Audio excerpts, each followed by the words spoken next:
አክብሮታዊ ሰላምታችን በያላችሁበት ይድረሳችሁ። የተወደዳችሁ የሸገር ታይምስ ቤተሰቦች እንደምን አላችሁ? ዕለታዊ ዜናችን እነሆ ተጀምሯል። የዜናችንን አበይት ነጥቦች አስቀድመን እናስታውቃችሁ።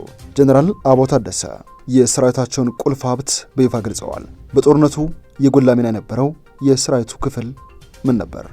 በዜናችን እንዳስሳለን።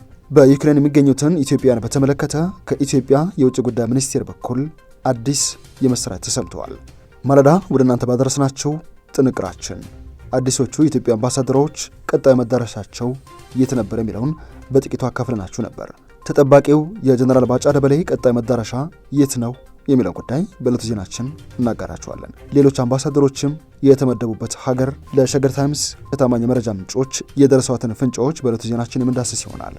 ዶክተር ደብረጽዮን ገብረ ሚካኤል ዓለም ፊቱን ወደ ዩክሬንና ሩሲያ ባዞረበት በዚህ ሰዓት ራሳችንን ከከበባ ሰብረን ለመውጣት አመቹ ጊዜ አሁን ነው ሲሉ ይፋ አድርገዋል።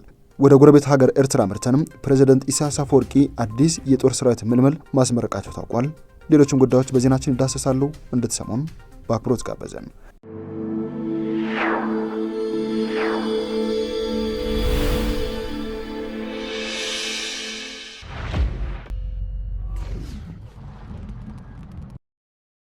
የተወደዳችሁ የሸገር ታይምስ ቤተሰቦች ወደ ዜናችን ዝርዝር ስናመራ የጦር ኃይሎች ምክትል ጠቅላይ ኤታማዦር ሹም ጀነራል አበባው ታደሰ የገጠመንን ሰፊና ውስብስብ ጦርነት በአሸናፊነት ለመወጣት የመረጃ ሚና ከፍተኛ ነበር ብለዋል። የመከላከያ መረጃ ዋና መምሪያ እውቅናና የምስጋና ዝግጅት ላይ የተገኙት የመከላከያ ሰራዊት ምክትል ጠቅላይ ኤታማዦር ሹም ጀነራል አበባው ታደሰ ሳናውቀው አብሮን ኖሮ የነበረው ጠላት የከፈተብንን ጥቃት ከዜሮ በመነሳት ለመመከት የመረጃ መምሪያ ዋና ቢሮው ሚናው ከፍተኛ በመሆኑ ምስጋና ይገባዋል ብለዋል። ሀገራችን ያጋጠማትን ጦርነት በከፍተኛ እልህና ጥረት በመረጃ በመታገዝ የተገኘውን ውጤት ለማስቀጠል በቴክኖሎጂና በብቁ የሰው ኃይል በመታገዝ ለሚሰጣቸው ግዳጅ ዝግጁነታቸውን የበለጠ ማረጋገጥ እንደሚኖርባቸውና ለዚህ ደግሞ ተቋሙ የሚያደርገውን ሁለንተና ድጋፍ አጠናክሮ እንደሚቀጥል ጀነራል አበባው ታደሰ አረጋግጠዋል። የመከላከያ መረጃ ዋና መምሪያ ኃላፊ የሆኑት ሌተና ጀነራል ብርሃኑ በቀለ በበኩላቸው የሰራዊቱ የመረጃ ዘርፍ በሰላም ሆነ በጦርነት ጊዜ በስራቸው የሀገራችንን ውስጣዊም ሆነ የውጭ ጠላቶችን የትርምስና ሀገር የማፍረስ ሴራ እንዳይሳካ ያስቻሉ ባለሙያዎች የሚገኙበት ነው ብለዋል። በስራ አፈጻጸማቸው የጎላ አስተዋጽኦ ለነበራቸው የመከላከያ ሰራዊት የመረጃ ባለሙያዎችም ለቀጣይ ግዳጅ እንዲያነሳሳቸው የማዕረግና የሽልማት ስነስርዓት እንደተካሄደላቸው ነው ያስታወቁት። ዛሬ ማለዳ ባጋራናችሁ ጥንቅር የኢትዮጵያ አዳዲሶቹ አምባሳደሮች ከፊል መዳረሻን አሳውቀናችሁ ነበር። በዕለቱ ዜናችን የጀነራል ባጫ ደበሌንና ሌሎችም አዳዲስ አምባሳደሮች ቀጣይ ኢትዮጵያን ወክለው ወደ የትኞቹ ሀገራት ይሰማራሉ የሚለውን እንደሚከተለው እናገራችሁ።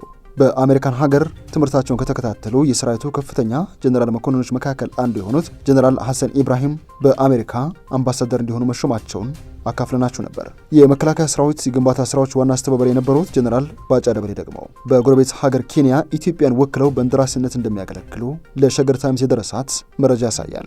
ኢትዮጵያ ጀነራል መኮንኖችን አምባሳደር አድርጋ ስትሾም ይህ የመጀመሪያ ጊዜ እንዳልሆነ ይታወቃል። የቅርብ ጊዜውን ብናነሳ እንኳን የቀድሞው የጦር ኃይሎች ጠቅላይ ኤታማዦር ሹም የነበሩት ጀነራል አደም መሐመድ በቱርክ ኢትዮጵያን አምባሳደር ሆነው እያገለገሉ እንደሚገኝ ይታወቃል። ከነዚህ በተጨማሪ ኢንጂነር ስለሺ በቀለ ወደ ግብጽ መላካቸውን ከዚህ ቀደም የገለጽንላቸው ሲሆን አቶ ተፈራ ደረበው ወደ ጃፓን ተልከዋል። ፕሮፌሰር ፈቃዱ በየነ ደግሞ በጎረቤታችን ኤርትራ ኢትዮጵያን በእንደራሴነት እንደሚወክሉ ታውቋል። ከዚህ ባለፈ የቀድሞዋ የህዝብ ተወካዮች ምክር ቤት ምክትል አፈ ጉባኤ የነበሩት ወይዘሮ ሽታይ ምናለ በኮት ዲቯር የኢትዮጵያ አምባሳደር ሆነው ተሾመዋል። ዳባ ደበሌ በደቡብ ኮሪያ ኢትዮጵያን በእንደራሴነት እንደሚወክሉ የደረሰን መረጃ የሚያሳይ ሲሆን አቶ ደሴ ዳልኬ ወደ ሩዋንዳ ተልከዋል። ወይዘሮ ብዙነሽ መሰረት ደግሞ በህንድ የኢትዮጵያ አምባሳደር ሆነው እንደተሾሙ የደረሰን መረጃ ያሳያል።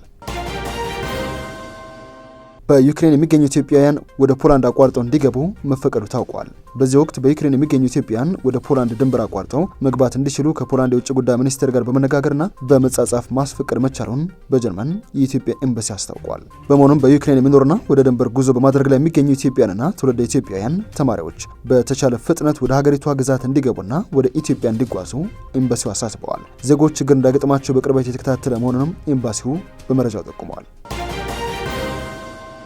ዶክተር ደብረጽዮን ገብረ ሚካኤል ትላንት አመሻሽ በማህበራዊ ትስስር ገጻቸው ላይ በርካቶችን ያነጋገረ መልእክት ጽፈዋል። ደብረጽዮን በዚህ ጽሑፋቸው ዓለም ፊቱን ወደ ሩሲያና ዩክሬን ፍጥጫ ባዞረበት በዚህ ሰዓት ዳግም ወረራ የምንፈጽምበት አመቺ ጊዜ ነው ሲሉ መናገራቸውን የተነገረው ደብረጽዮን በጽሑፋቸው ከምንጊዜውም በላይ ከተጋረጠብን ከበባ ለመውጣት የመጨረሻውን የጦርነት ዘመቻ የምናደርግበት ጊዜ ላይ እንገኛለን ሲሉ በዚሁ የማህበራዊ ትስስር ገጻቸው ላይ አስፍረዋል። የሩሲያና የዩክሬን ጦርነት ተከትሎም በህወሓት ደጋፊዎች መካከል ጉራማይሌ ሐሳቦች እየተንሸራሸሩ እንደሆነ የታወቀ ሲሆን ገሚሱ በ100 ሚሊዮን የአሜሪካን ዶላር ለኢትዮጵያ 200 ታንኮችን ሸጣለች በሚል ስሟን የሚያነሷት ዩክሬን በሩሲያ መወረሯ የትግራይ እናቶች ጸሎት ያደረሰባት ዳፋ ነው ሲሉ ይከራከራሉ። ከዚህ ባለፈ ደግሞ ሌሎች ወገኖች የሩሲያ ደጋፊ ሆኖ መገኘት በራሱ የደጋፊዎቻችንን ስብስብ ያሳጣል የሚል ስጋት የሚያንጸባርቁ ሲሆን ከመቼውም ጊዜ በላይ የምዕራቡ ዓለም የኢትዮጵያን ግጭት ይረሳል የሚል ፍርሃትም ተሰምቷቸዋል። ቀሪዎቹ ደግሞ በዲፋክቶ መንግስትነት የዩክሬን ግዛት የነበሩ ነገር ግን በዚህ ሰዓት መንግስትነትን ያወጁት የሀገሪቱ ምስራቃዊ ክፍል ሉሃንስክና ዶኔስክ ለትግራይ ጥሩ ተሞክሮ ትሆናለች በሚል ተስፋቸውን እየገለጹ ይገኛል። ፕሬዚዳንት ኢሳያስ አፈወርቂ የሀገራችን አንጡር ሀብት ሰራዊታችን ነው ሲሉ ገልጸዋል። አቶ ኢሳያስ በምጽዋ አዲስ የሰራዊት ምልምል አስመርቀዋል። አቶ ኢሳያስ በምጽዋ የሚገኘው የአየር ኃይል ማዕከል አዳዲስ የአየርና የባህር ኃይል ተማሪዎችን ባስመረቀበት ስነ ስርዓት ላይ ተገኝተዋል። ፕሬዝዳንቱ በፓይለትነት ሙያ፣ በአውሮፕላን ጥገና፣ በራዳርና የባህርተኛ ሙያዎች ለ3 ዓመታት የሰለጠኑ ባለሙያዎች ነው በምጽዋ ተገኝተው ያስመረቁት። ኢሳያስ በዚህ ስነ ስርዓት ላይ ተገኝተው እንደተናገሩትም በአቪዬሽንና ሌሎች ኢንዱስትሪ ዘርፎች በብቃት የሰለጠኑ ባለሙያዎች የሀገራችን አንጡር ሀብት ናቸው ሲሉ አሞካሽተዋቸዋል። በመጨረሻም የኢትዮጵያ ወዳጅ የሆኑት ሴናተር ጂም ኢንሆፍ ጡረታ ሊወጡ ነው ተብሏል። ባሳለፍነው ዓመት ሀገራቸው አሜሪካ በኢትዮጵያ ላይ የጣለችውን ማዕቀብ የተቃወሙት የአሜሪካ ሕግ መወሰኛ ምክር ቤት ሪፐብሊካን ሴናተር ጂም ኢንሆፍ ጡረታ ሊወጡ ነው ተብሏል። የኢትዮጵያ ወዳጅ የሆኑት የ87 ዓመቱ ሴናተር ኢንሆፍ ባለፈው ዓመት ግንቦት ወር ላይ ወደ ኢትዮጵያ መጥተው ጉብኝት ሲያደርጉ በጠቅላይ ሚኒስትር አብይ አህመድ አቀባበል ተደርጎላቸው ነበር።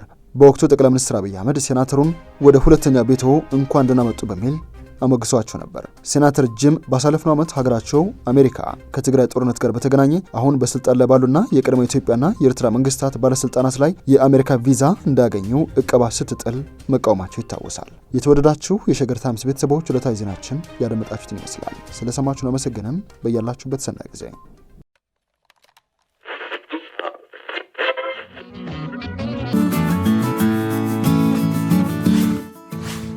ሸገር ታይምስ ሚዲያን ሰብስክራይብ በማድረግና ደወሉን በመጫን ይከተሉን።